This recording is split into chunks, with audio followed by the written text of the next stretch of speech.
It is narrated that in ancient times, a number of monkeys had taken up residence in a mountain and lived there until winter arrived.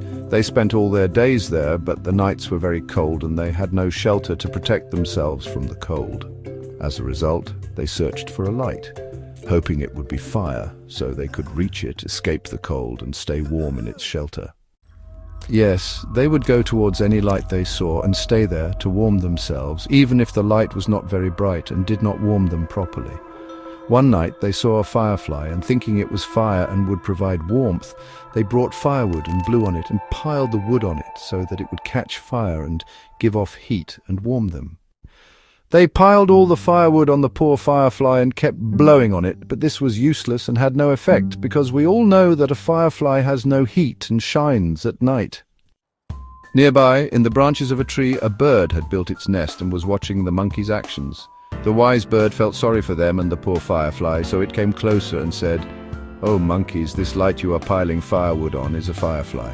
This creature shines at night because it can reflect a little light and glows like a night lamp. But you have mistaken it for fire while it has no heat, and you are wasting your time." However, the words and advice of the compassionate bird had no effect on the dark hearts of the monkeys.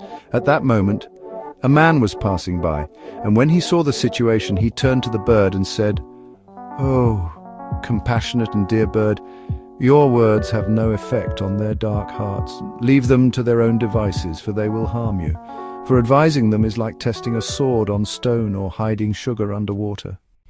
But the bird did not accept the man's advice. It flew down from the tree and came to the monkeys and began to advise and explain to them that the firefly had no heat and that they would die of cold.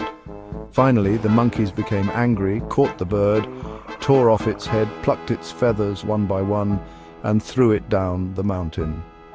They then continued with their own efforts until they all died of cold by morning and received the just reward for their foolishness. Don't forget to subscribe us at Last Living Joker, our channel at last_L_Joker.